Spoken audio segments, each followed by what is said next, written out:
La négociation, c'est aussi, je vais aller jusqu'au bout, pour l'avoir vécu, savoir renoncer à un gain lorsqu'il est excessif. Quand vous êtes arrivé à ce niveau, vous avez une force incroyable dans la négociation. Et je vais raconter une histoire. C'était une négociation agricole. Et le héros de la bataille était le ministre italien qui connaissait relativement mal son dossier. Il n'avait pas l'administration dont je bénéficiais, moi, qui était une administration remarquable.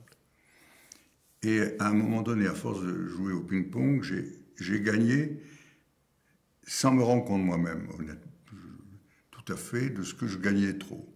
Et dans le train, mes conseillers techniques m'ont dit, c'est trop, ça ne marchera pas. Et je suis allé voir le président de la République, le général de Gaulle, et je lui ai dit, j'ai gagné, mais j'ai gagné trop. Et il a failli me féliciter, puis, vous croyez, mon général,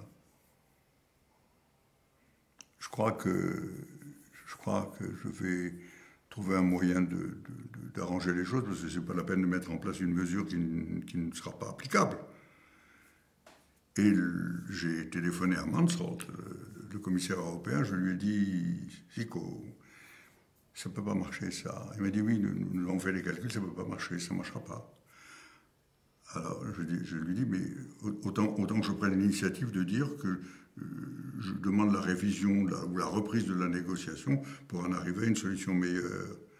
Alors, outre la reconnaissance des Italiens et du ministre italien en particulier, qui sans ça aurait été en difficulté, il y a eu une espèce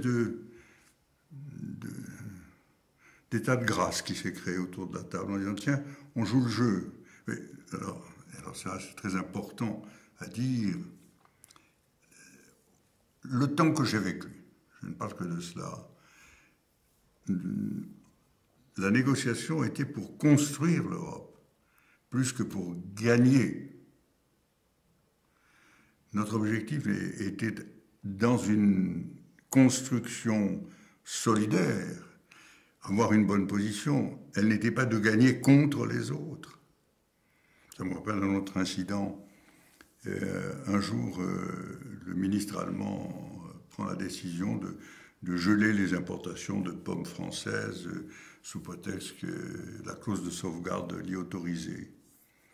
Et il y a une réunion à la demande des Italiens, je ne sais qui encore, et nous sommes là tous les 6 avec quelques experts, et tout le monde parle sauf moi. Et le président de la séance du Conseil me dit, mais et vous? Oh, moi j'attends mon heure, je me vengerai. Nous sommes ensemble pour construire. Nous sommes ensemble pour construire. Si quelqu'un abuse, il doit payer. Et là, mon collègue allemand a abusé. Et le collègue allemand, à la sortie, a dit que c'était vrai, qu'il l'avait fait sous la pression des forces syndicales. Et 2 jours après, il a annulé sa mesure. Donc, si vous voulez, voilà ce que c'est que la négociation aussi.